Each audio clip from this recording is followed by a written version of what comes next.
Here's something almost nobody clocks on a first watch. The show runs exactly 62 episodes.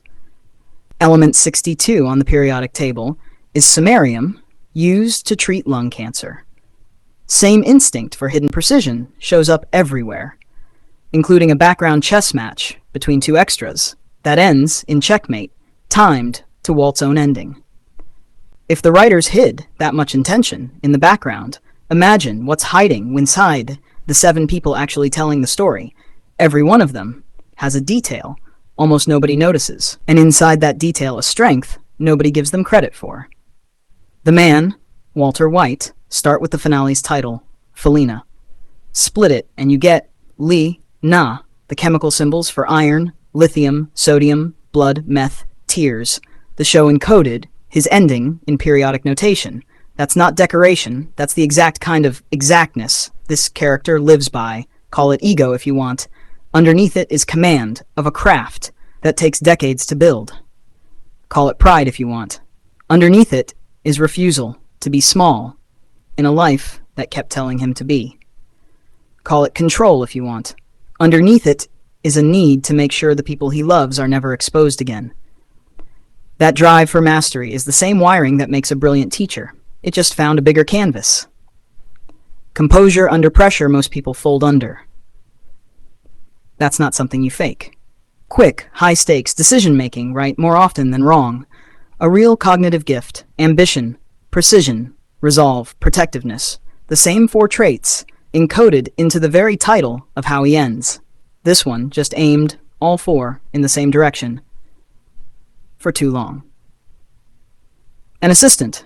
Jesse Pinkman, here's a detail most viewers feel without ever naming it. After Jane dies, Jesse's wardrobe shifts to gray, the show's color, for mourning. He's the only character dressed in grief visibly for episodes. Nobody else in this story wears their loss on their body like that. Call it impulsive if you want. Underneath it is a nervous system that still feels everything at full volume, nothing numbed out. Call it soft if you want. Underneath it is one of the only characters who consistently protects children and animals without being asked. Call it undisciplined if you want. Underneath it is honesty. His more controlled counterparts never manage. Call it guilt-ridden if you want. Underneath it is a conscience that never fully shuts off. Loyalty that doesn't calculate cost first. Rare, even among the stable characters. Resilience that doesn't get talked about enough, how many times he gets flattened and still gets back up. The show literally colored his grief onto the screen. Most characters just perform sadness. He's built out of it. This one just never had anyone teach him where to point all that feeling safely. Finance scholar Skylar White. Here's one almost every viewer misses. Skylar's maiden name, Lambert, appears once in a background divorce document, easy to blink and miss it. Later, on the run, Walt uses the name Lambert on a fake ID. He borrows her identity to survive, even in hiding. The one piece of his old life he couldn't invent himself was hers. Call it manipulative if you want. Underneath it is one of the sharpest strategic minds in the cast. She outthinks him within days. Call it controlling if you want. Underneath it is someone refusing to be lied to in her own house. Call it cold if you want. Underneath it is a mother making impossible trade-offs every single day. Courage that doesn't get the credit it deserves. She faces real threats head-on, repeatedly. Adaptability, recalculating, faster than most trained professionals in this story do. Strategic intelligence, boundary setting, courage, so foundational that even Walt's alias needed her name to survive. This one just got handed a crisis nobody trains you for. The smartest Hank Schrader, here's the detail people laugh past as a quirky hobby. After Hank survives being shot and spirals into depression, he starts collecting minerals obsessively. It's not random. It's a documented, real coping mechanism. Giving, a shattered nervous system, something small and controllable to hold on to. That same instinct, control, the small, controllable thing, is exactly what makes him the most tenacious investigator in the whole story. Call it obnoxious if you want. Underneath it is someone using humor to hold A dangerous job together without cracking. Call it a weakness if you want. The panic attacks. Underneath it is a person doing the job anyway, every day, despite his own body fighting him. That's not weakness. That's courage with the fear left visible instead of hidden. Pattern recognition. Sharp enough to eventually see what an entire task force missed. Deep, uncomplicated loyalty to family that never wavers under strain. Tenacity. Humor as resilience, visible courage, and enough self-awareness to build himself a coping ritual most people never bother finding. This one just happened to be chasing the person closest to him. The main man, Gus Fring. Here's a detail, buried in plain sight. In this world, yellow marks caution, even cowardice. It's on every hazmat suit, every Los Pollos Hermanos uniform. Every employee wears it. Gus never does. Not once in the entire show does he wear his own franchise's color. Call it cold if you want. Underneath it is discipline.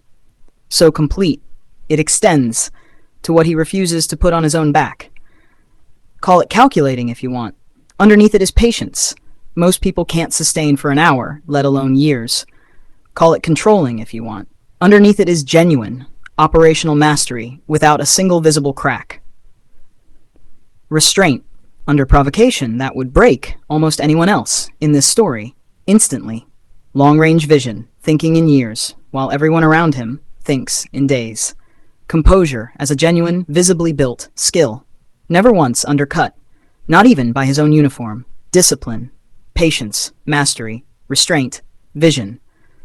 Everyone a real strength, worn, quite literally, without a single tell. This one just built an empire with it, instead of a company that makes the news for the right reasons. The absolute dealer. Saul Goodman. Here's what most Breaking Bad only viewers never learn.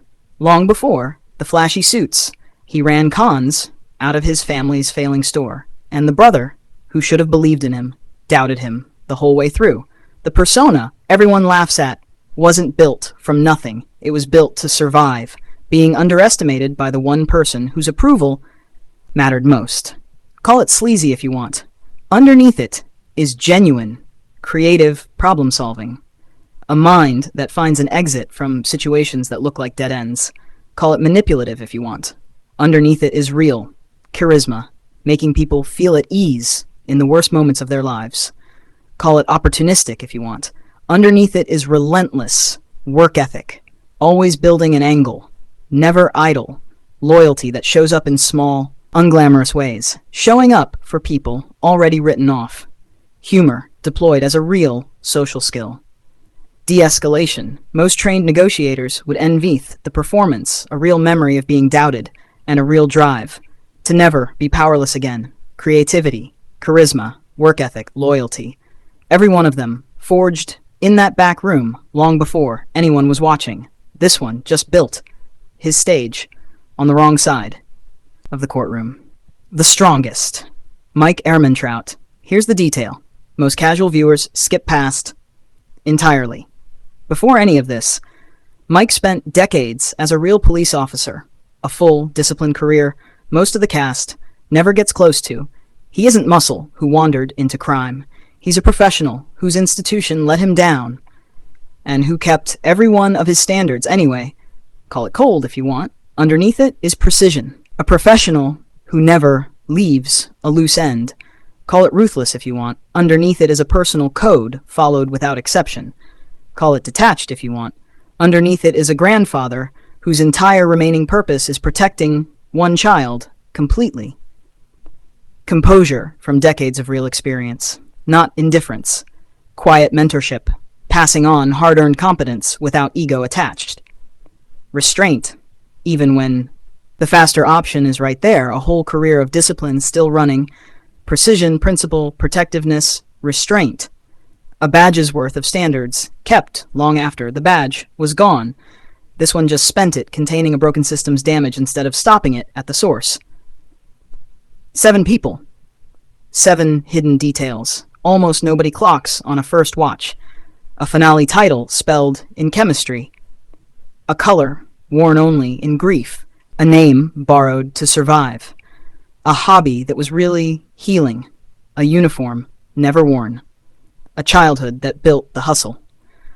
A badge that never really came off. None of it was accidental, and neither was the strength underneath each one. Worth asking, when watching anyone, including yourself, which hidden detail is actually your strength in disguise.